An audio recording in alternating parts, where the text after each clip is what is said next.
murfreesborocensus.com or look for a letter from the city with a prepaid return envelope. Count me in. Okay, count me in. And count me in too. Help Murfreesboro get its fair share. Visit murfreesborocensus.com, complete the special census today, and you could qualify for a $100 gift card. We're the Good Neighbor Network. Hi, this is Jenny at Ryan Flowers Coffee and Gifts. For decades, Ryan's Flowers has been the good neighbor flower shop. Came across a lady like that, and it was on a chilly night. She almost didn't answer the door, and at the last minute she did. She was so happy. The look on her face is just overwhelming. Every order from Ryan's is for a good neighbor. Ryan Flowers Coffee and Gifts, 117 South Academy, just a couple blocks off the square. The Murfreesboro Fire Rescue Department is going door to door asking for your help in the 2025 special census. The only information they will ask for is your street address, the number of residents living at that address, and their first and last names. That's it, and it only takes a couple of minutes to complete. Information gathered for the special census provides funds to improve our public safety division, and that benefits the entire community. You can also fill out the special census online at murfreesborocensus.com. Network, FM 101.9 and AM 1450 Murfreesboro, FM 100.5 Smyrna, audio and video streaming at wgnsradio.com. This is the Roundtable. A look at the news, views, politics, and people that are shaping Rutherford County.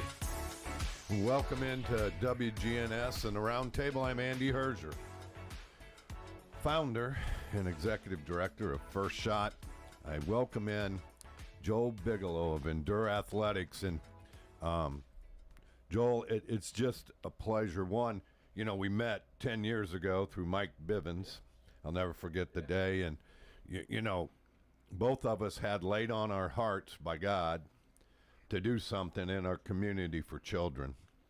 Talk a little bit about how it all came about. I know you were working near the Regal Inn Motel, so tell us the beginning.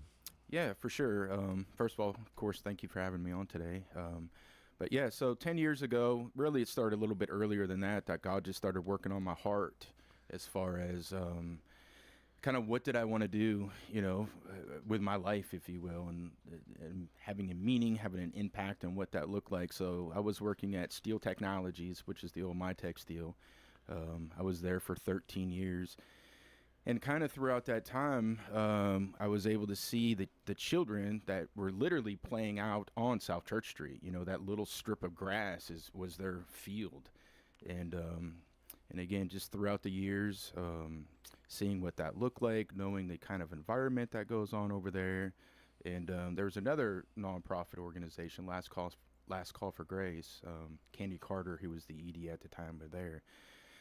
So every Friday when I was pulling out of the parking lot, Candy was there with her group of people, and they were actually feeding them in that back parking lot back there. And couldn't feed them on the property.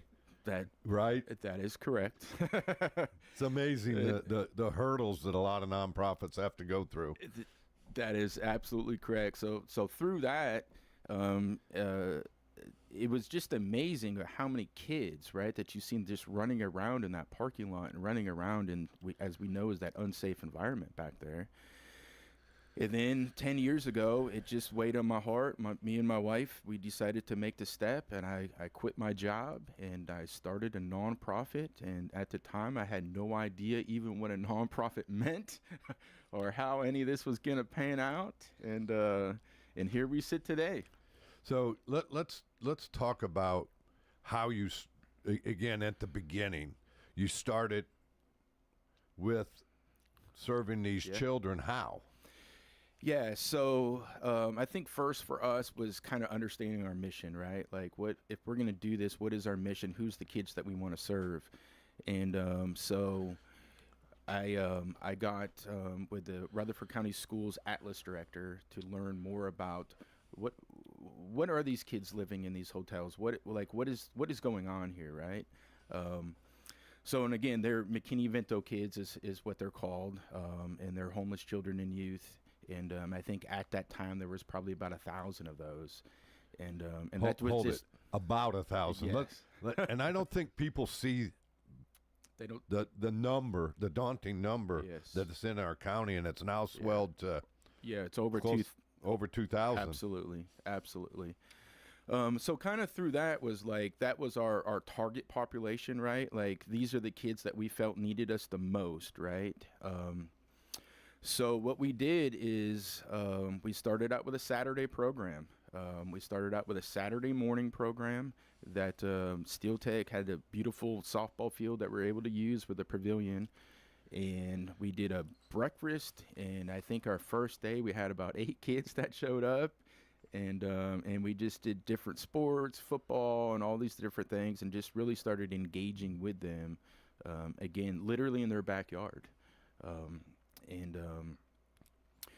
I love it right now. I still have great communication with all those kids that started 10 years ago. And I think that's super neat and special in itself. You know, the amazing thing, everybody will ask guys like you and I, what does it take to start? And everybody thinks you're going to start with these grand numbers, right? You're going to serve all 1,000. No, that it never works that way. And everybody wants this big boys and girls club type thing where you're serving this mass numbers. And I think you've done it and had a laser-like focus. Talk about that focus and how you come alongside these and build this relationship with these children. Yeah, thank you for saying that, because it's easy to get distracted with your mission, right? When you hear the outside voices of, oh, you should be doing this, oh, you should be doing this, why aren't you doing that? You can get distracted very easy in the nonprofit world. So I think, again, keeping our target on the children that we know that needs us the most, right? Like these are the kids in and out of these local motel rooms. They don't have transportation. Even if there was an after-school program, they couldn't get to or from it, right? So that's really our big focus is the transportation, the mentorship, and again, like you said, being that focused on that specific population in itself, because they are the ones that need us. And like you said, the Boys and Girls Club, they do a great job, right? They can handle the masses on what they do. But we're catching that niche, right? That niche market, if you will, with the kids that can't get there, that can't do all these other different things without transportation. We're fee-free and all those other different aspects of it. So, you know, I think what I liked most is when we were talking off air was how now you've come alongside a lot of different people. There's a lot of partnerships in this. So talk about how you've built these partnerships and how you walk through life with these children. Now they're young adults. So we've been really blessed throughout these 10 years. God is good. I mean, he has directed this path for the last 10 years and what this looks like. Again, I had no idea even what to do 10 years ago, and to be sitting here now is just amazing in itself. But so through our goal is to be a family, right? Like you don't age out of a family. So like, and that's what these kids that have started with us 10 years ago. I mean, I just, Lamarius, I mean, he's now 24 and became a first-generation college student 2 years ago, really broke out of a cycle of poverty, and he's making a stronger impact right here now. He works for another local nonprofit, and being a youth leader to be able to raise up that next generation, and that full circle moment of what that is just phenomenal. So I think what people don't understand, and I'll say it, your whole thing is people don't understand the difference between being broke and poverty. Broke is just temporary. Poverty is a state of mind. So you're really breaking generational curses with these children because of the relationship you have built, Joel. Yes, and you're completely right. Like the kiddos that we serve, it's generational, and generational is generational. It's aunts, it's uncles, it's moms, it's grandmas, it's all that. that are all kind of living in that same environment in itself. And we have the great opportunity, you know, to walk beside them, right, and to hopefully show them a little bit something different at what does that look like for them. And that's one of the things that I love about what I do is I get to ask them, hey, what do you want to do with your life? What does that look like? And some of them don't know. And then, you know, we come back and we talk about it again. And that bright light that's sitting out there, right, that they can achieve what that looks like, that they don't have to worry about where are they going to sleep, right, each and every day, like what are they going to eat. They can take on that responsibility and know that through a nice career and hard work that they can break their generational cycle of poverty, each one of our kids. So, Joel, you started on Saturday. It's obviously warped into something different. Tell us what the program looks like now, what a day or a week in these kids' life with Endure Athletics look like. Yeah, for sure. So right now we're in our after-school program. And, again, how we're unique is we pick up some of their kids from school, and some of them get back to their motels, and we pick them up from there. We have a wonderful church that we go to that allows us to use their space. We pick everybody up. We go there. We start out with some free time. Again, our kids don't have a safe place to play, so just allowing these kids to play and be children is extremely important in itself. And then we focus on social emotional learning, which is very important, especially for this demographic of kids that we serve. We have a drug prevention. So when someone, no, you just said something, social and emotional programs. Talk what it's trying to change or break or. Yeah, so I think it's not necessarily for everybody, right? But with the kids that we serve, to be able to understand their emotions and why they're feeling their emotions and how they are and how to control those emotions without just going off, right? Like this snapping off. It's what I said. You know, they live for us. You know, we see this too, this eruption, explosion of anger. Yes. And they don't know where it's coming from. Correct. They're not old enough to truly understand why they are erupting into this. Yes.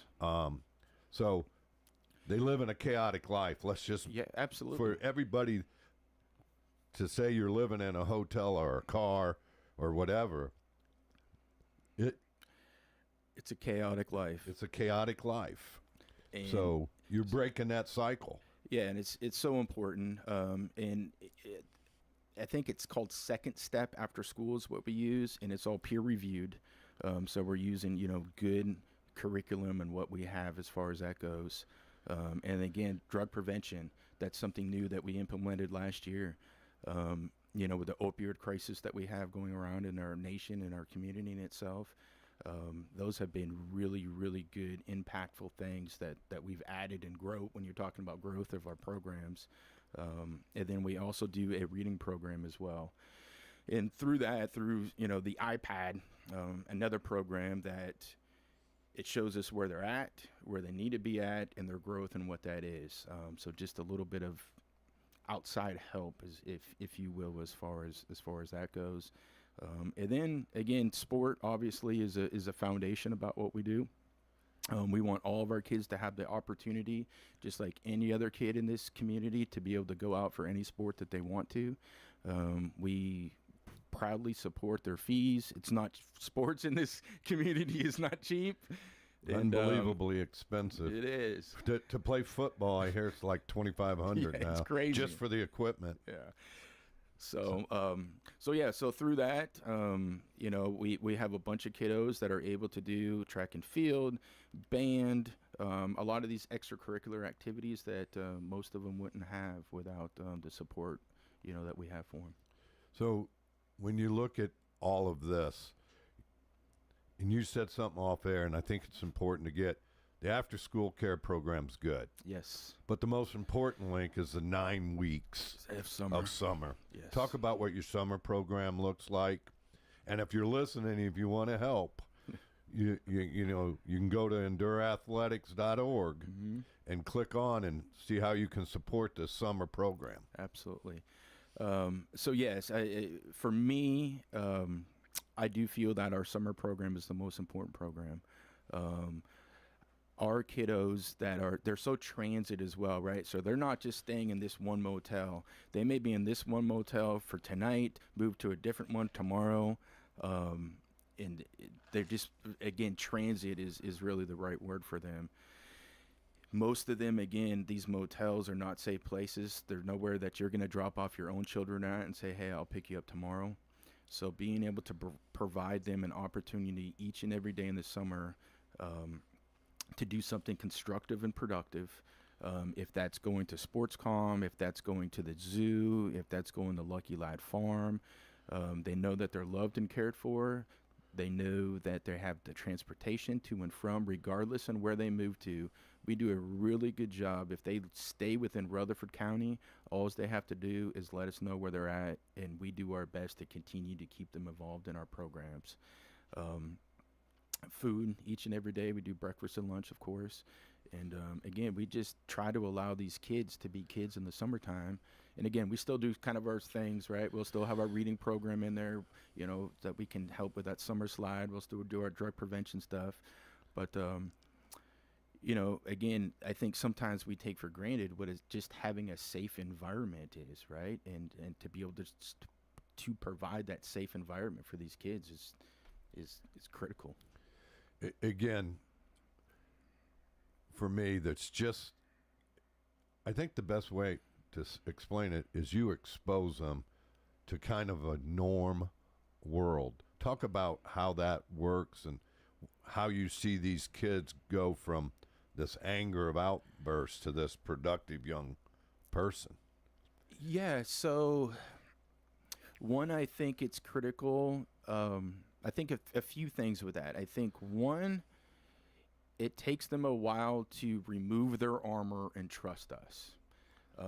And with that comes consistency, right? So if we consistently show up and consistently show them that we love and care for them, at some point that armor comes off. And when that armor comes off, that anger, if you will, dissipates, right? Like, you're not going to leave me and I know what's going on, right? They feel secure. Absolutely. And building that mentorship relationship is the critical part of what that looks like. And then through that, we continue to build the trust, and through that, through sport, right, is another outlet. Sport is a great outlet. We had a bunch of kids that played basketball for the City League this year because the Murfreesboro City Schools did not have a league this year, so one of my staff members volunteered to be the coach to be able to take our kids and participate in things like that. We also do Taekwondo at MTSU. There's a professor at MTSU, Dr. Sun, that is teaching our kids Taekwondo. And again, that outlet, right, of what that looks like. And one of the neatest things for me when I'm able to go is when she has them close their eyes and sit there for a minute and just breathe. And, you know, that's probably one of the most quietest moments these kids ever get in their lives. You know, their homes are chaotic, everything is chaotic, but to see them just close their eyes and deep breathe for a minute sitting there is it's removing what you're talking about, that anger, that stress of explosion. Well, you talked about volunteers. Again, let's talk about, obviously, Middle Tennessee State is a great resource for y'all. The Parks and Recs, a great resource. Talk about a little bit of your partnership, who those volunteers are, and some of your young people that are coming alongside. Who are they, and where are we getting them from? Yeah, so like you said, I mean, Middle is definitely a great resource here in town, and we get it's through the childhood development department is we get some of our best interns, and just really to see, it's so neat to see these young adults come into our program to really pour into these kids' lives, and it's both sides, right? Like they're getting filled up, and the kids are getting filled up. has been just terrific in itself.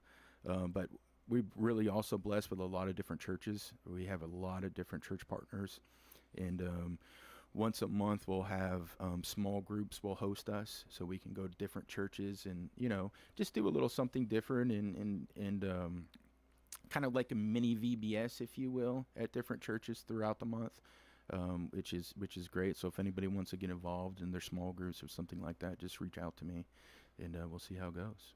Talk about the one young lady that's graduating from middle that's been your internship and what she did. It's a great story. It is. So her name's Dylan. She did 2 semesters with us, and she was just a great intern. And what was super neat is she asked the kids to paint their names on her stool that she's going to wear in 2 weeks. And just the impact of what that is, and the impact that these kids had on her life, right? That will she'll always remember those moments, and the kids will as well. So it's definitely an impactful on all sides of what that is. Well, I always say I get blessed more than the kids get blessed. When you go from seeing this anger and this burst to now, we start everything at first shot as what's my job, and that's to love us. Mm-hmm. And that's to love those kids, and that love, I've never seen it not work, Joel. And what you're doing is you're loving on these kids in an unbelievable way. Talk about where you're going, and we don't know. We're both in it.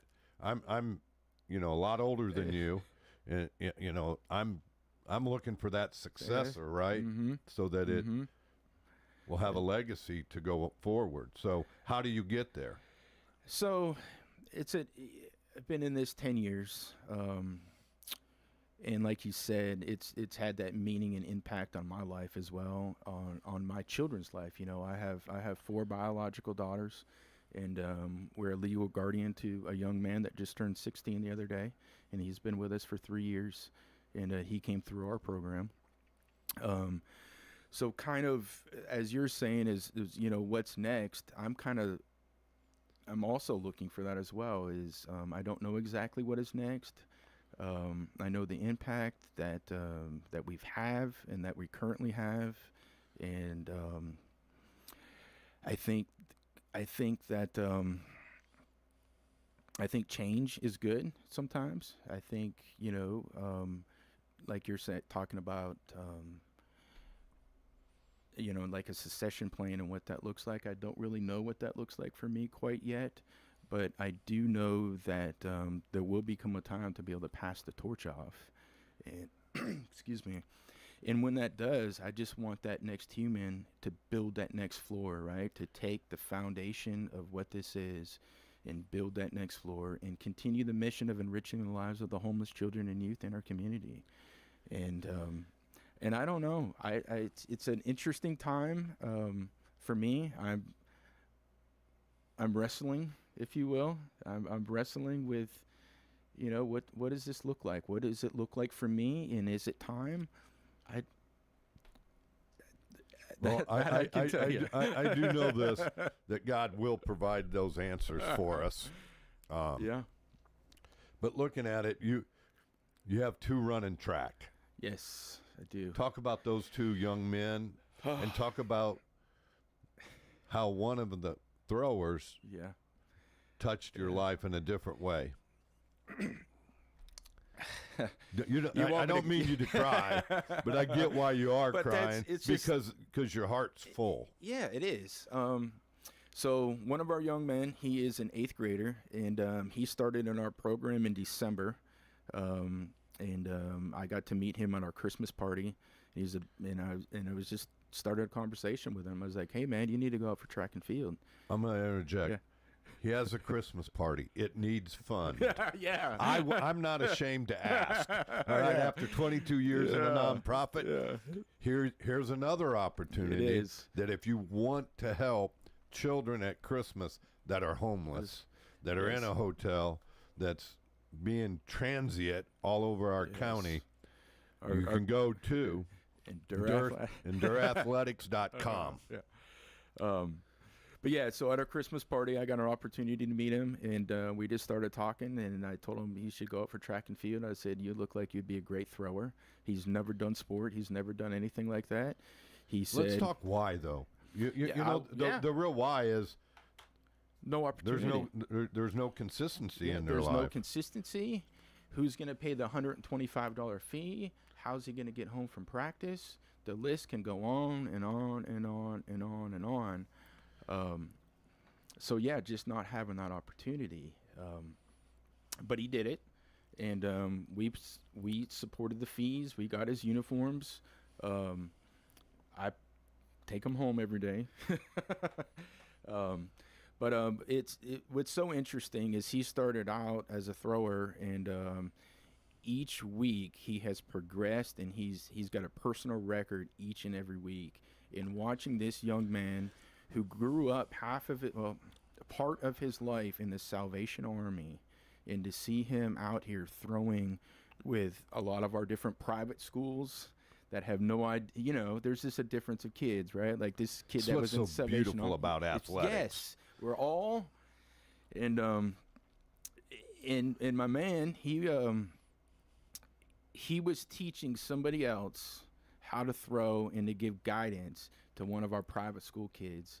And I was like, this is just such an awesome moment that nobody knows where he came from and his background, and he's helping out this, you know, had to be a wealthy kid, right? You know, private schools aren't cheap. You know, aren't cheap in itself. And it's just so neat to be able to see him do that, and have the opportunity to do that and feel comfortable in his own skin to sit there and to do that through, you know, knowing that, you know, that we care about him, you know, that we're there supporting him. I'm there at every meet, supporting and loving on him, and I think he's going to go to state, by the way. He's so close. So there's an extra little thing to get to state in the first year of throwing. It's a pretty awesome accomplishment. But I think it dives deeper, Joel. He's manifested differently inside now, and it comes from the heart and y'all's love for him. Again, talk about. You have another one running track. I do. So he's another 8th grader at a different school. And what's super unique about him is he was just so shy, right? He was this very, very, very shy young man. And to see him progress, to see him, you know, do the hurdles, you know, one of the most difficult thing out there, right? Like if you fall down on there, it's embarrassing in itself.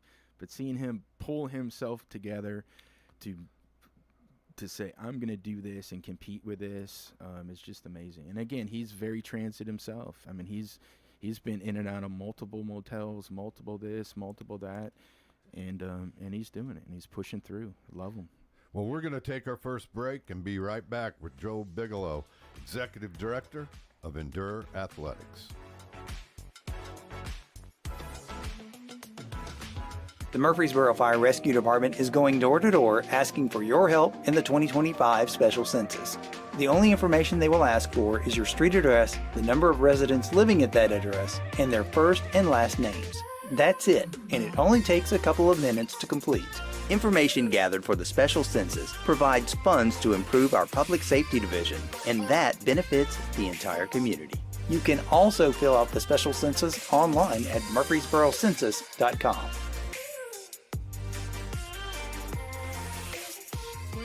Right time to move to Adams Place. I have enjoyed Adams Place much better than living in my house after my wife passed away. What you're doing is you're getting people that you can interact with and have fun. Consider coming to Adams Place. Hi, this is Terry Deal at Adams Place. Call me for more information about Adams Place. Phone 615-904-9111. Adams Place, across from Walmart. Middle Point Landfill's Mike Klassen. Let's do the right thing and get some recycling programs off the ground. Middle Point's trying hard to start a recycling program. You know, if anyone sees your water bill, you have a waste charge on there, and the city has said it's going to go up from $11 per month up to like $33 per month. For less than half of that cost, we could put a cart at every single person's house and have a fully fledged recycling curbside program that would be immediately viable in this county. Like, that opportunity is here for this city, and it's here now. The answer's here. Middle Point Landfill.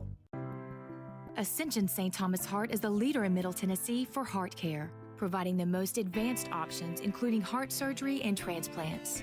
Our nationally recognized cardiac team cares for more adult hearts than anyone in the state, from AFib to heart failure, using minimally invasive options when possible to help shorten recovery, making Ascension St. Thomas Heart your first choice for routine heart care and cardiac emergencies. Schedule a heart screening or find a cardiologist at ascension.org/St. Thomas Heart. This is Good Neighbor Events with Bart Walker. Brought to you by AmeriCare Pest Control and the law offices of John Day. This is a paid legal ad. You've probably heard it a million times. If you're injured, call a lawyer. And you probably haven't because you don't know how much it will cost, how long it will take, or even if you have a case. At the law offices of John Day, we provide a free initial consultation because we understand that folks don't want to pay a lawyer only to find out they don't have a case. If you think we can help, we do so on a contingency basis, which means we only get paid if you do. Seriously injured? Call me, John Day. WGNS encourages you to shop local. That helps our economy. The Red Cross is still critically low on blood. Please give the gift of life. Phone the Red Cross at 800-RED-CROSS and make an appointment to give blood at a time that fits your schedule. Just about time for the farmers market to begin. Rutherford County's Producers Only Market gets underway on Friday, May the 9th, and continues through October the 31st. That's over at the Lane Agri Park, 315 John R. Rice Boulevard. We remember you. It's a support group for caregivers of dementia and Alzheimer's.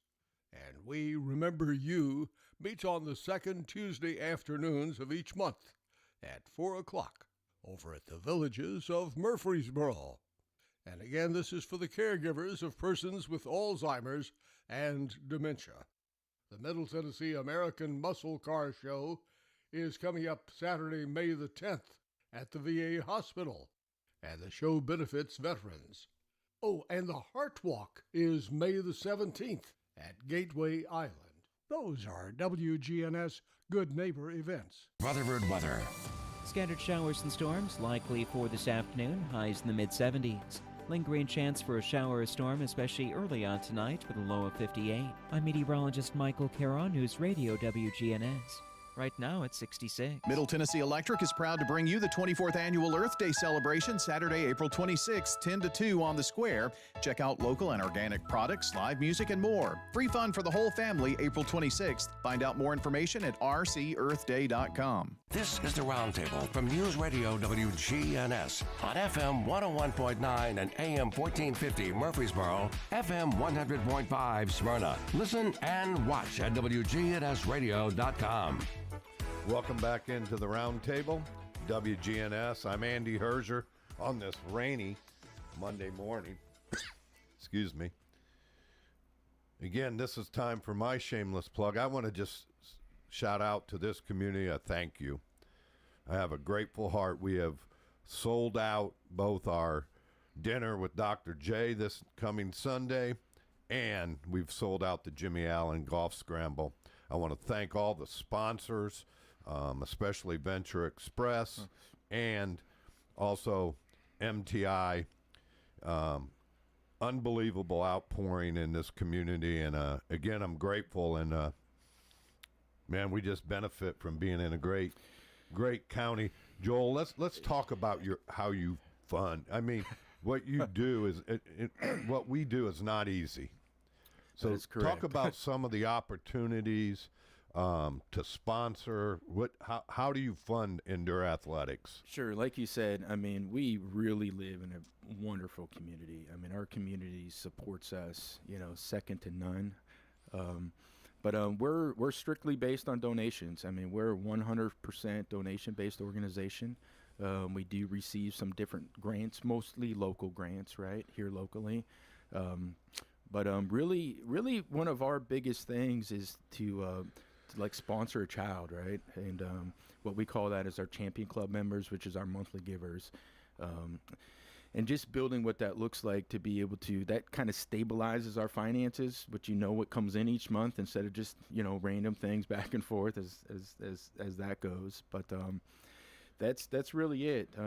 We really don't do events. Our one event actually got canceled this year at MTSU, our triathlon, just for reasons outside of our control with that. But again, this the support with that, and then you'll see some stuff coming across our social media to support a child for our summer camp that are coming up, and that's, you know, those are all imperative items and things that we definitely need funded for. So when you look at it, Joel, to sponsor a kid for a year, what is the cost to sponsor a kid for 1 year? Yes, so I don't have that number on me, but it cost, it's $87 per week per child is what it cost us in our after-school program, and it's $137-ish in our summer camp is what it costs a week to be able to support just the activities and things that we do. So you're really looking at supporting a child is around $200 to $225 per month. Yes. To help with these children. And here's the thing I think people don't think about. Well, you say, man, I can't do 250. Can you do 50? Absolutely. Right. I think we get into big numbers, you know, and because your neighbor may do the other 50, right? Like again, as we're talking about this community, how this community raises up, you know, the more support that we have, you know, again, at those numbers, whatever those numbers are for them, for each individual is. You talked about it earlier. We're both in trying to break victimhood, I call it, right? Generation upon generation of a curse. Yes. To go from poverty to having hope. Yes. In a future. Yes. Which we know God has for us. Yes. And talk about, again, you have many examples. Give us another example that just really touches your heart. That I don't want you to cry on air, Joel, but what people really need to see that this money that you are raising has positive effects, generational effects for them going forward. Yeah, absolutely. You know, again, I think we can bring it down to even a smaller scale, right? Like, where would these kids be at in these critical after-school hours if they weren't in our programs? Like, those are critical times that bad things happen. I did it when I was a child, when I was, you know, had those things. So that those critical times and those critical moments, those hugs that you get, you know, when you show up to program and you're able to hug and love on a child. I tell you, Easter. I mean, we do Easter. We just did Easter baskets, of course, for all of our kids. But here's what wasn't in there. There was no Easter bunny. There was the lamb, and there's a purpose and a reason about what that is. There was a lamb. There was a age-appropriate, gender-specific Bible for each of our kids. You know, and yes, we did an Easter egg hunt. We did some things, but planting those seeds of hope, planting those seeds, you know, those seeds of God. That they do have hope for a better future where they're at, and those are really the moments. Those special moments are just walking in and getting hugs and loved on and high fives, and just knowing, like, if it wasn't for us, and again, I'm not a big pat on the back guy, but if it wasn't for our programs, where would these kids be at, and what would that look like? And you know, we have kids that are, you know, first, second grade that have now, you know, fifth or sixth grade, and just watching them mature up, watching them help the new kid that's in first grade of how we do our programs and what to expect, what that looks like. It's just phenomenal. It's just, like I said earlier, we treat it like it's just a big family, that we're just a big family that loves on each other, and it's really just some amazing things going on. You said off air, family isn't for a period. It's forever. Yes. So this is a commitment by you and your wife, right, that these kids are going to be part of your family. Talk about that, how... Yeah, I mean, I have one too. You know, I mean, there's, you know, I have a son now.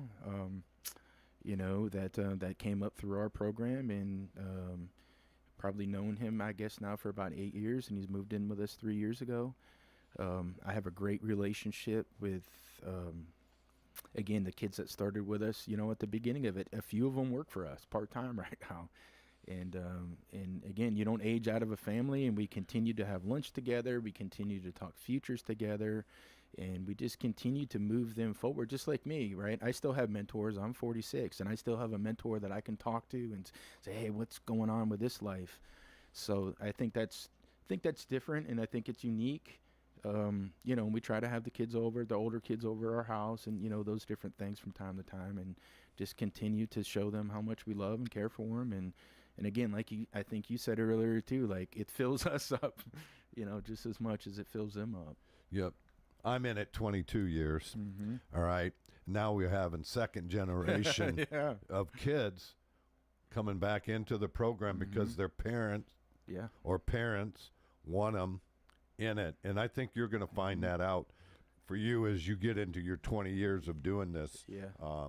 How incredibly God gives you that glimpse of what you're doing is effective. And Joel, again, future. I know at one time you laid on me, because we always bump into each other. We always talk. Talk about what you want to do, and is the house still possible? Yeah, it is. So for us, again, talking about our future, our next phase, like I said, the churches have been very gracious for us to be able to use space, and that's the space that we've kind of bounced around and used for the last 10 years. So our next phase of our future is a facility. If it's an indoor house, if it's a facility with whatever that looks like, that is our next step and our next phase of what we have to do. And I think what I love about that is that, like you're talking the generations, right, to come back, to be able to have a brick and mortar facility that 10 years one of these kids can come back to that same place to be able to say, this place helped change my life, and see what they want to, you know, come back and be able to get back to, I think is critical. And we can also grow our programs, right? Like, you know, to have that brick and mortar place, we can grow our programs, we can serve more kids, we can do a lot more different things than what we're doing now.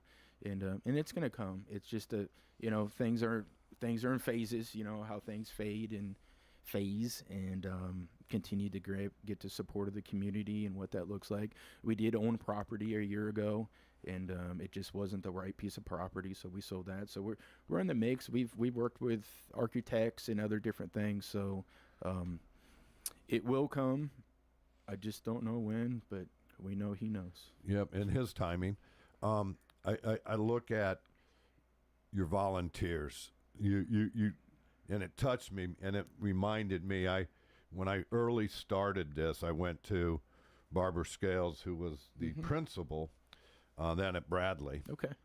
And I said, hey, you have as many scholarships as you need to come and participate in my youth league. She said, Andy, that's a wonderful offer. Yeah. But how are they going to get there? It is what people don't understand. It precludes these kids from opportunities. So talk about your wheels and how you've come about doing that. Yeah, for sure. So we have 3 12-passenger vans, and those people around town, I'm sure you've seen them. Our Endure vans run all over town.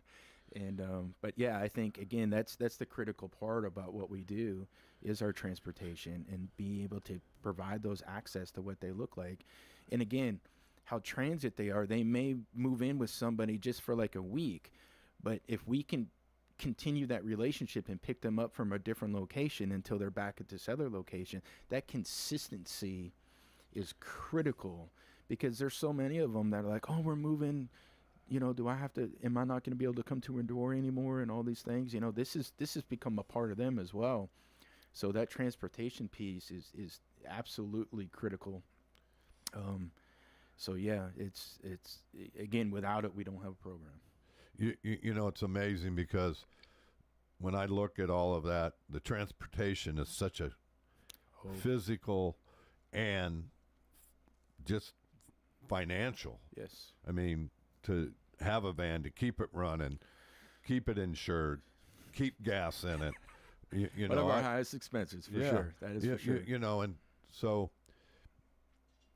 I want you to know it's unbelievable what you're doing, and we're going to take our final break and be right back with Joe Bigelow, Executive Director of Endure Sports.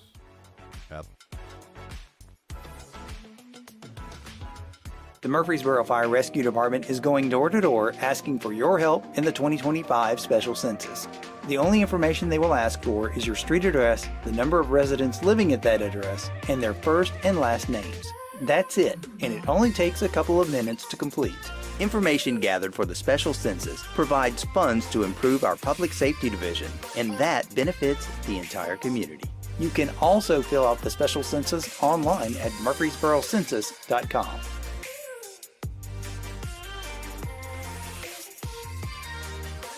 Download the free Upside app now to earn cash back every time you buy gas. Use promo code LIFE to get an extra 25 cents per gallon on your first tank. You can cash out anytime, right to your bank, PayPal, or as a gift card for Amazon and other brands. Just download the free Upside app and use promo code LIFE for a 25 cents per gallon bonus on your first tank. That's code LIFE for a 25 cents per gallon bonus. That's code LIFE.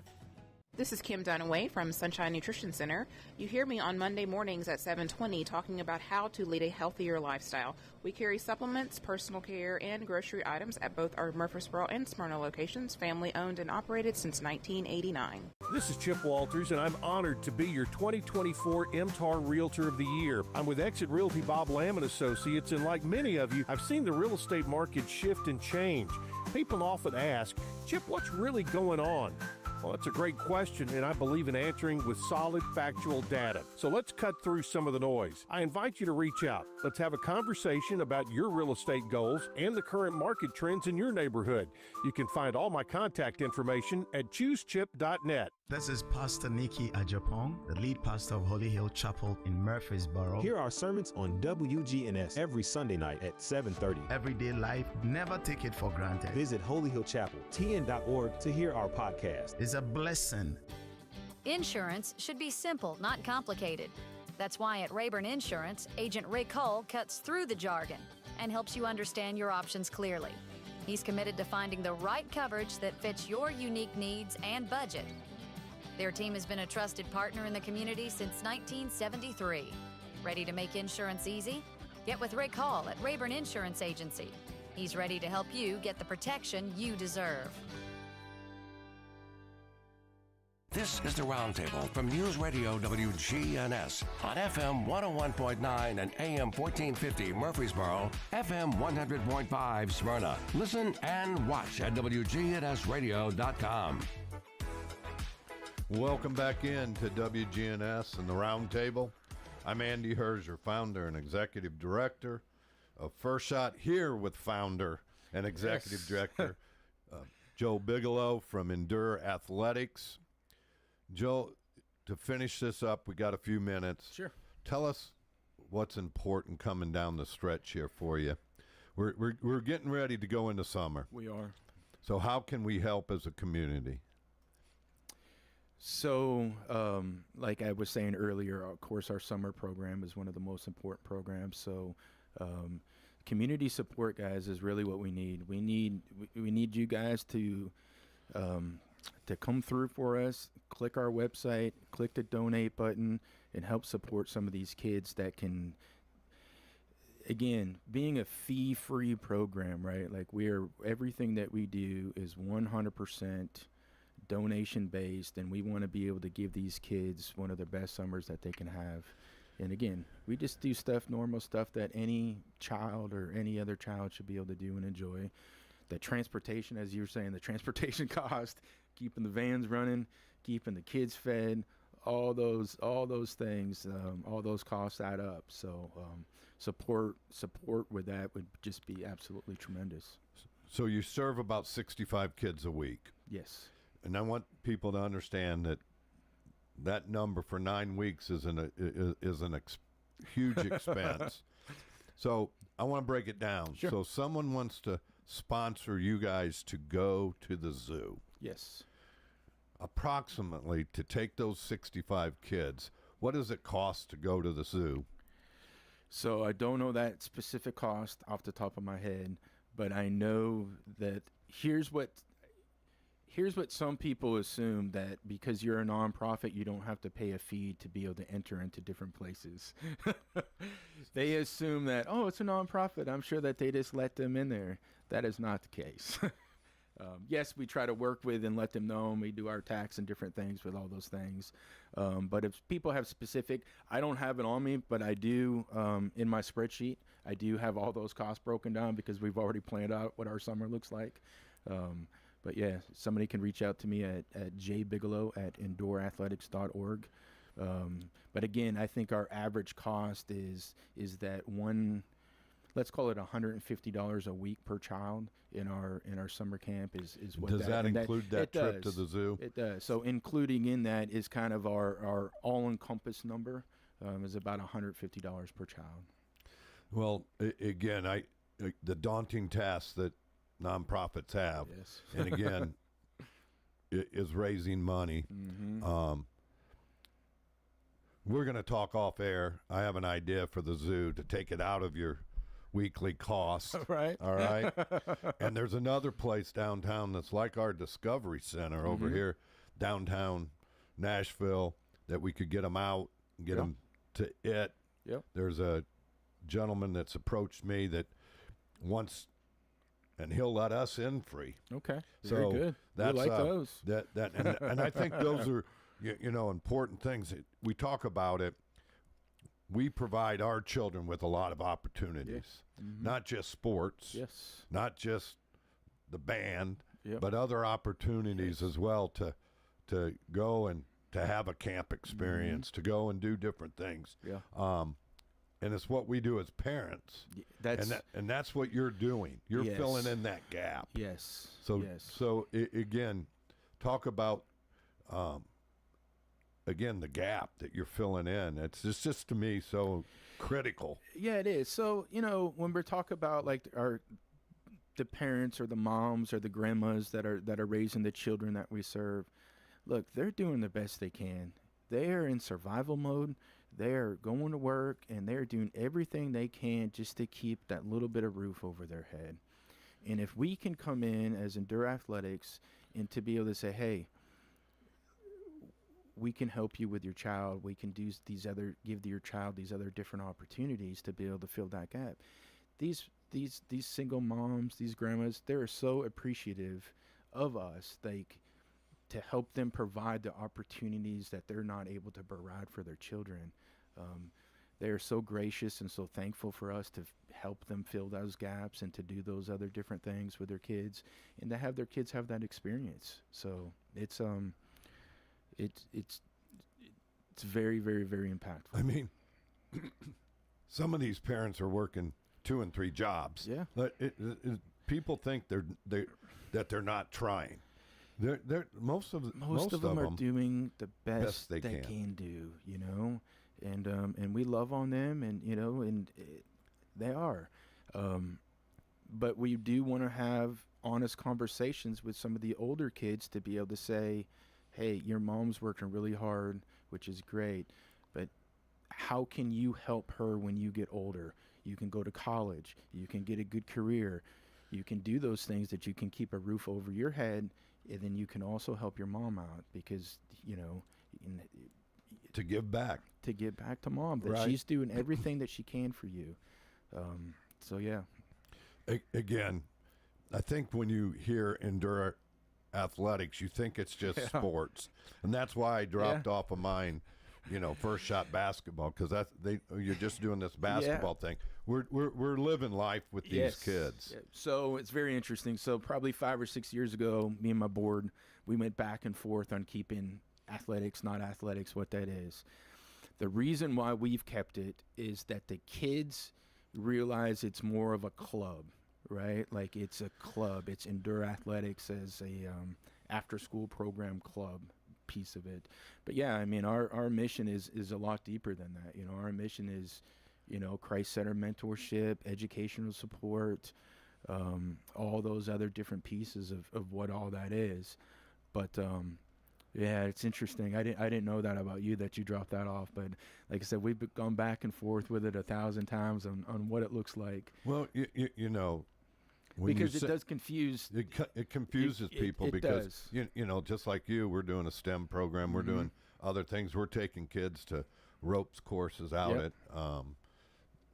I can't think of the place now. We take them every year, but you know, so that they are exposed to different things. One interesting thing you said is you get them to trust you. Yes. You're out there on that ropes course and you're telling a kid that doesn't look like you, hey, trust us. Well, you haven't formed a relationship with them to trust you. And I think that's one of the key pieces for you is that relationship. That is, if there's anything that anybody takes away from this interview, that is it. The core of Endure Athletics is a relationship with the kids. And through that, everything else will prosper. Well, again, one last time for you, how can they support Endure Athletics?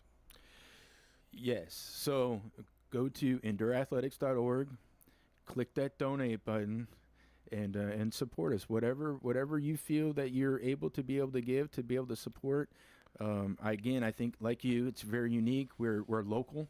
All your money stays local.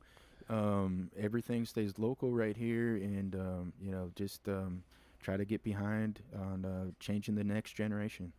Well, again, Joel, I appreciate you coming in. Yeah. You're on my prayer list. I want you to know I'm praying for that house, that facility for you.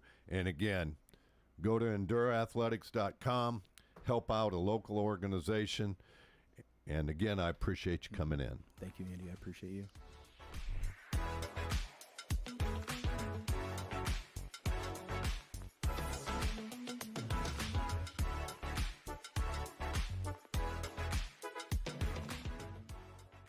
Premier 6 Theater on Broad in Jackson Heights. Let's all go to the moon.